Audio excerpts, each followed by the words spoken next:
the meanings of those words with them. A spiritualist lives along with you all. He never goes into the forests and he never closes his eyes for months and years.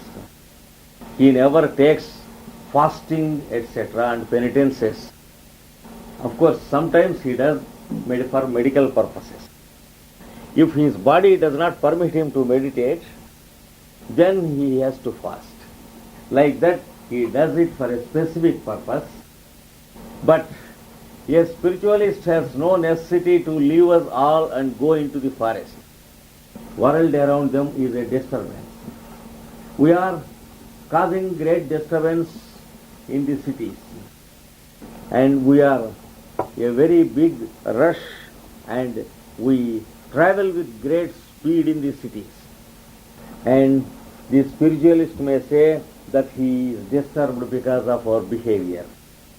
But disturbance is from within, not from outside.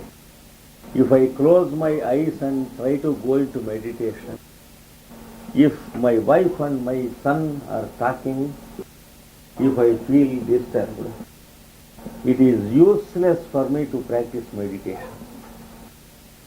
Because when my wife and my son are talking, if I am disturbed means I am thinking of only the disturbances and I am not thinking of the spirit in me.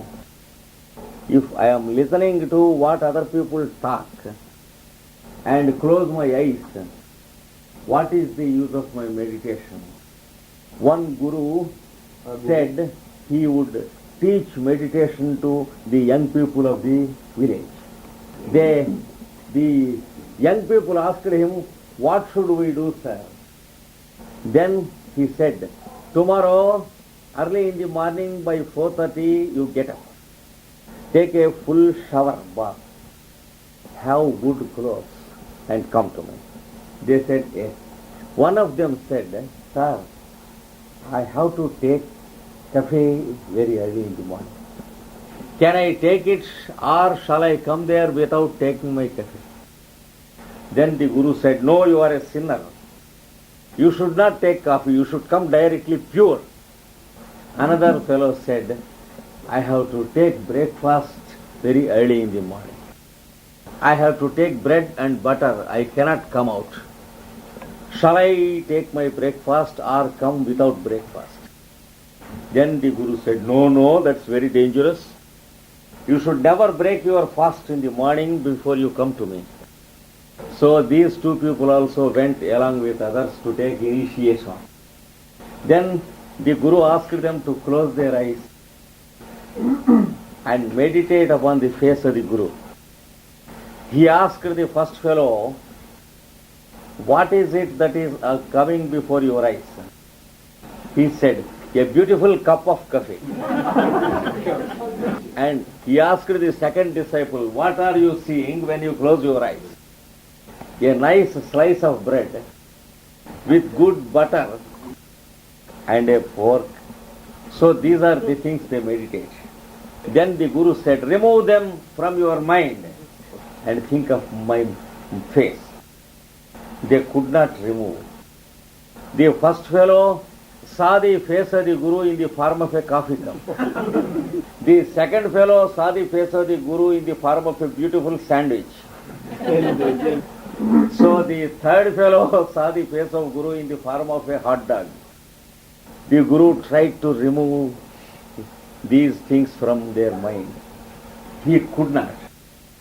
Then next day, another Guru called them. "Come, I will tell you how to do it. You drink your coffee and then come to me. And you eat your breakfast, your buffet and come to me." Mais le maître a appris un mot belge de mon porte. Explain them what. Yes.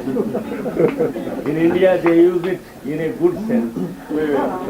So you take your breakfast and then come to me. Then they came finished. Then he asked them to close their eyes. He said, "Think of me." They could meditate upon the face of the Guru. Then he explained the skill of how to deceive the mind. The mind deceives us every moment. When you know how to deceive the mind nicely, then the mind will be your good friend. Then they narrated a beautiful story to the disciples, how the mind deceives us, how we have to deceive the mind.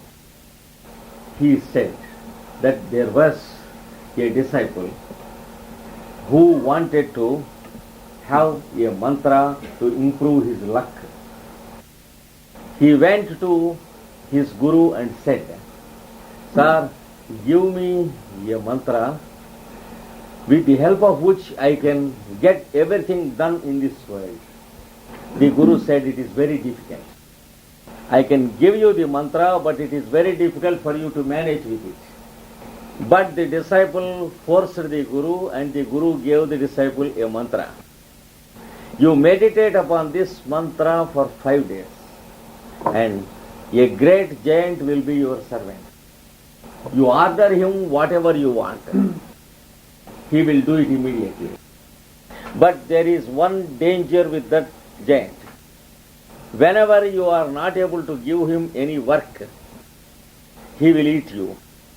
So you should go on giving him some work and getting your work done through him." The disciple said, "Oh, that is very easy." Then he meditated the mantra for 5 days, and there was the giant. He said, "Oh, I am here. What should I do?" He said, "Gold, I want gold." The giant said, "This is gold." And there was gold. The giant never went anywhere and brought it. And then the disciple said, "I want water." He said, "Here is water." Like this. "I want Moshe." And the giant said, "Here is meals. Here is bread and butter." He was mad. And then the giant said, "I will eat you." Then the disciple said, "Take this mountain and put it here."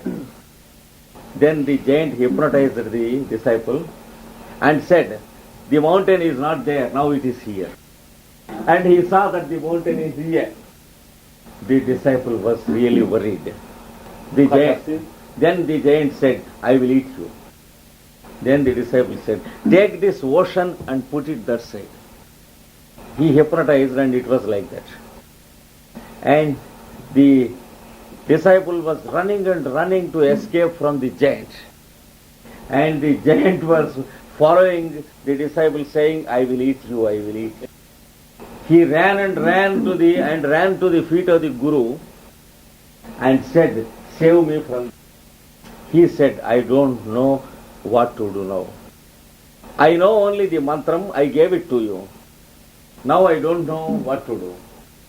But my guru is there in the mountains. He knows what to do. You go to him." In the meanwhile, the giant say, "I will eat you, I will eat you." He is opening his mouth. Then once again he ran to the guru in the mountains, caught hold of the feet of the guru very tight and said, "Save me." Then the guru said, "Don't worry, it is very easy." The disciple said, "No, he will eat me." He said, "You have no common sense. It is very easy to save to yourself from this giant." Then the disciple said, "Shall I kill him?" He said, "No, he will kill you. You should only make him do some work. I will tell you the secret." And he told him the secret. The disciple said, "So easy." Then he came to the giant and asked the giant to establish a big pillar there. And he said, "You get up, climb this pillar up." And the giant said, "Yes, I am there." Then the disciple said, "Come down." So the giant came down. He said, "Go up, come down, go up, come down." Then the giant was going up and coming down.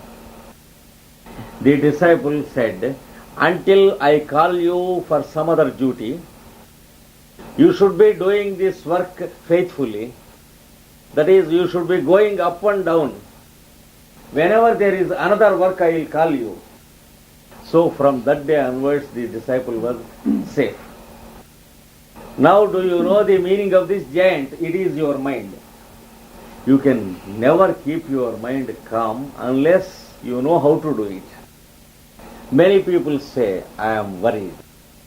Many people practice yoga or concentration or meditation and say, I am not able to concentrate my mind.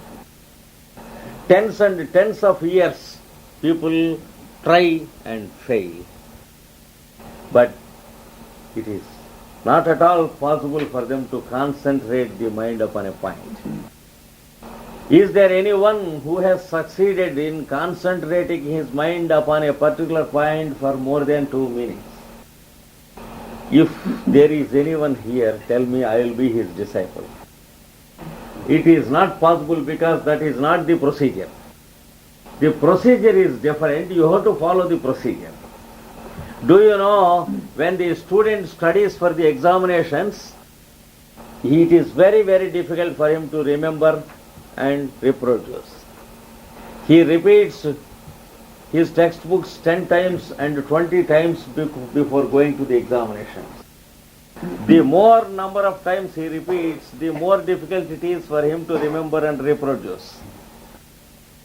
The same student studies a novel while going in a train or an aeroplane, but he remembers everything in it. What is the difference? Why he remembers the novel so easily? Why he doesn't remember the content of his textbooks though he reads tens of times? It is because while reading the textbook, he remembers that he should remember, he should remember, he should remember. That thought works as a great disturbance for him to read the book.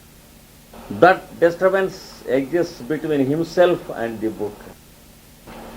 He repeats to his mind that he should remember, he should remember, he should remember. Therefore, he can never remember any part of it. But while reading the novel, he is interested only in the novel, and he is never interested in remembering that he has to remember it. Now you will understand one point. The person who closes his mind and says to himself, I have to concentrate the mind, can never concentrate because his mind is disturbed by the thought that he should concentrate. When he creates a thought in the mind that he should concentrate, how can he concentrate?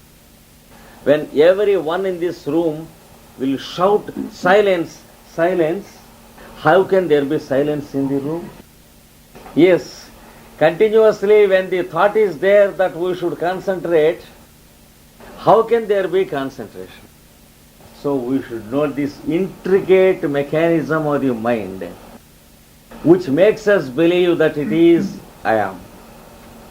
The mind makes us believe that I am the mind. The ideas make us believe that I am the ideas. And the environment makes us believe that I am the environment. So there are many pseudo-I-ams in us. There are thousands and thousands of counterfeits for the I am in you. All these I ams are false. And they are non-spirit in you. The real I am is the spirit who is yourself. The real I am is the real spirit. It is not in you, but it is yourself. And you are not in it, and you are itself. The ear cannot hear it, because it is I am who is hearing through the ear. The nose cannot smell it, because I am smelling through the nose. The eye cannot see it, because I am seeing through the eye. This is the description given in the mantras of the Rig Veda. Rig Veda. The spirit is described in these mantras. The I am in all is described in these mantras. And in whichever book I am described, it stands as a scripture. It stands as a scripture of any nation, and it can never be understood by people who follow a religion. For example, the New Testament is a scripture which can never be understood by a church Christian. The Bhagavad Gita is a scripture because it gives you the I am. It cannot be understood if you follow only Hinduism and read Bhagavad Gita. I told you Christ was never a Christian and Krishna was never a Hindu. The purpose of the world's scriptures is to make you know the I am in you.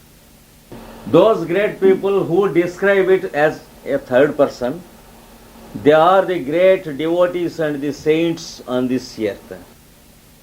But the one who speaks to you in first person about it is called the descent of the Lord on this earth. It is called Christ in one language. It is called Avatar in another language. It's called Prophet in another language. But the one feature is he comes down to earth again and again.